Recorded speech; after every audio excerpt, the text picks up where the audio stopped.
Varanasi commissionerate police के जनसा थाना क्षेत्र में जमीन विवाद में हुए प्राण घातक हमले में गंभीर रूप से घायल किसान श्यामधनी पटेल व उनके पुत्र गोविंद को स्थानीय पुलिस के शिथिल रवैये के कारण अभी तक न्याय नहीं मिल पाया है। इस घटना में पुलिस की कार्यवाही का यह आलम रहा कि घटना के बाद जहां पीड़ित पक्ष की रिपोर्ट भी नहीं लिखी जाती, वही इलाज के दौरान किसान श्यामधनी की मौत के बाद जब उनका पुत्र अपने पिता का शव लेकर ग्रामीणों के साथ थाने पर पहुंचता है तब उसकी तहरीर पर थाने में शिकायत दर्ज होती है। यहां भी पुलिस ने आरोपियों को बचाने में कोई कसर नहीं छोड़ी। घर पर चढ़कर लूटपाट व मारपीट में हुई मौत की घटना में पुलिस ने हत्या व लूट की धाराओं में मुकदमा दर्ज न करते हुए हल्की धाराओं में हमलावरों का चालान कर जेल भेज दिया, जो कुछ ही दिनों में वाराणसी न्यायालय से ही जमानत पर रिहा होकर दोबारा से अपने पिता को खो चुके व न्याय के लिए लड़ रहे गोविंद पटेल को मुकदमा उठाने के लिए लगातार धमकी दे रहे हैं।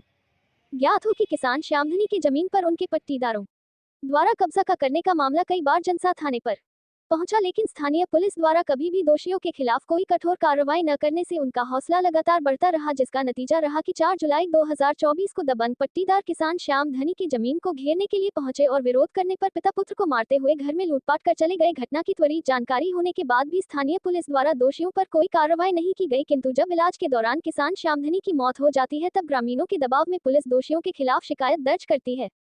दोषियों को बचाने का ये सिलसिला जनसा पुलिस ने अभी भी जारी रखा हुआ है, जिसका जीता जागता उदाहरण है कि अभी तक पुलिस ने न्यायालय में चार्जशीट तक दाखिल नहीं किया है और न ही न्यायालय में लगाए गए पुलिस रिपोर्ट में किसान श्यामधनी की मौत का जिक्र है और न ही दोषियों के खिलाफ हत्या की धारा को लगाया गया है। अब आप समझ सकते हैं, एक और प्रदेश के मुख्यमंत्री द्वारा पुलिस प्रशासन को लगातार भूमाफियाओं के खिलाफ सख्त कार्रवाई के निर्देश दिए जाते हैं, बावजूद इसके वाराणसी में तमाम ऐसी घटनाएं हो रही हैं जहां पुलिस के शिथिल रवैये से भूमाफियाओं के हौसले बुलंद है और आम जनमानस कभी अपनी संपत्ति तो कभी अपने परिवारीजनों को खोकर उच्चाधिकारियों व न्यायालय के चक्कर काटने को मजबूर है। आप अपना परिचय दीजिए। गोविंद कुमार, निवासी दशरथपुर, पोस्ट देईपुर, थाना जनसा का निवासी। आपके साथ क्या घटना हुआ? आप बराबर कचहरी जो है अधिकारियों के यहाँ और न्यायालय में दौड़ते रहते हैं, क्या परेशानी है? परेशानी हमारे पिताजी को मार दिया गया है। कब मारा गया था? 7 जुलाई को 24 में, जो कि हल्का धारा में पुलिस लिख दिया, कोई बड़ा धारा नहीं लगाया, 302 न 304 न 305, सब छोटी रिपोर्ट धारा लिखा गया है। हमें जानकारी नहीं थी, बोले कि नया धारा में लिखा है 302 305 को लिखा हूँ, इसलिए मुजरिम को भेजा हूँ, जेल में बंद किया हूँ।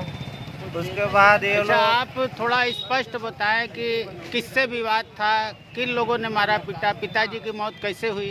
पिताजी की मौत, वो जमीन पूरा है 3.5 बीघा उनके हिस्से में आता है, कुल 13 बीघा के ऊपर है, उसी के लेके मतलब पूरा ये लोग हड़पना चाह रहे हैं। कौन लोग? ये राजधनी, शिवधनी, तुरभवन, कीर्तन, रामस्वरूप। ये लोग कौन हैं आपके? ये हमारे भाई लगते हैं और दो चच्चा लगते हैं। इन लोगों का राय है कि यहाँ से हम लोग भाग जाए और क्या कहने, ये लोग पूरा जमीन ले लेंगे, यही इन लोगों का विचार है। उस दिन क्या हुआ था?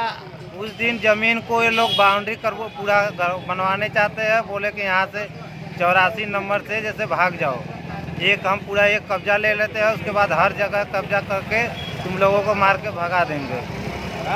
तो उस दिन विवाद हुआ, मारपीट हुई? हाँ, मारपीट हुआ, सीने पे चढ़ के मारे उन लोगों को, लड़का कुल मतलब हड्डी टूट गई, जो पीएम रिपोर्ट में निकला है। तो किसकी मौत हुई थी? उस मेरे पिताजी की मौत हो गई है, पीएम रिपोर्ट में भी निकला है साहब कि मतलब कि सीने पे चढ़ के मारे, हड्डी टूटने की वजह से। तो जो आरोपी थे वो गिरफ्तार हुए? 3 को उस समय तत्काल में जब थाने पर धरना प्रदर्शन दिए लाश ले जाकर, तब जाके मुकदमा लिखे, 3 को गिरफ्तार किए और उनके परिवार, लड़की लड़का सबको गिरफ्तार किए थे। और उस समय बाद में लड़की लड़का को छोड़ दिए, बोले 3 लोग को जेल डाले और मुजरिम को नहीं कभी पकड़े, नहीं बेचना किया। अपने आप से मन से प्रियतम तिवारी जो है आख्या लगा दिया जाता है, उन लोगों के दबाव में हमेशा। अभी आप बता रहे थे कि ये सारे पुलिस कार्रवाई में जो दोषी है उनके ऊपर हत्या का मुकदमा नहीं लगाया गया। हाँ, हत्या का हमें अब पता चला है कि नया धारा में उन लोगों के ऊपर ये सब कोई न 302 है न 304 है, ये सब कोई धारा लिखा गया नहीं है। और तीतन तिवारी पूछे तो बोला कि हम क्या करें, हम तुम्हारे पीछे घूम रहे, हम तुम्हारे पीछे घर के चल के पहरा दे। नहीं, आपके जो अधिवक्ता हैं उन्होंने न्यायालय में इस बात को बताया होगा कि हत्या का मुकदमा नहीं दर्ज है। तो नहीं, न्यायालय में हमें कोई सूचना नहीं मिला है। जब छूट गए तब थोड़ा बहुत दौड़े, जब अगवा करे तब पता लगा कि कोई धारा नहीं है ना कोई अगवा है, इसलिए छूट गए हैं वो लोग। वकील साहब जो है दूसरा वकील किए तो बताए कि मतलब तुम्हारा कोई ऐसा धारा ही नहीं है कि जो मुकदमा लिखा जाएगा, रखेंगे जेल में। छोटी छोटी धारा लिखा गया है तो उसमें क्या बंद मर्डर का धारा नहीं लिखे है, इसलिए छूट गए हैं। अब अपना गुहार लगाइए कोर्ट में, इसलिए हम ये दर दर अपना आए दिन आते आप जाते प्रतिदिन कचहरी आते हैं? हाँ, लगभग दूसरे तीसरे दिन लगभग रोज ही आते हैं, चक्कर काटते हैं। परिवार में कौन कौन है आपके इस समय? इस समय माता जी है, बीवी है, बहन है, बच्चे हैं हमारे पास, और हम कहीं कमा भी नहीं पा रहे हैं कि मतलब ठीक से रह पाए। क्या अभी भी आपको धमकी मिलती रहती है? हाँ, धमकी बोल रहे हैं कि पूरा परिवार को इस बार सफा कर दूंगा और सारे पुलिस हमारे कब्जे में रहेंगे। प्रीतम तिवारी जैसा तो हम लोग बहुत पुलिस देखे हैं और काकल जैसा खरीद के रखे भी है, और इसीलिए उन लोगों का मन लाकर हो गया है और न कोई बड़ा अधिकारी को सुनाई दे रहा है, न कोई दिखाई दे रहा है। कमिश्नर साहब को भी नहीं दिखाई दे रहा है कि ये गरीब कहाँ जाएगा या इसको मरवा देंगे तब खाली एक खबर निकल के रह जाएगी।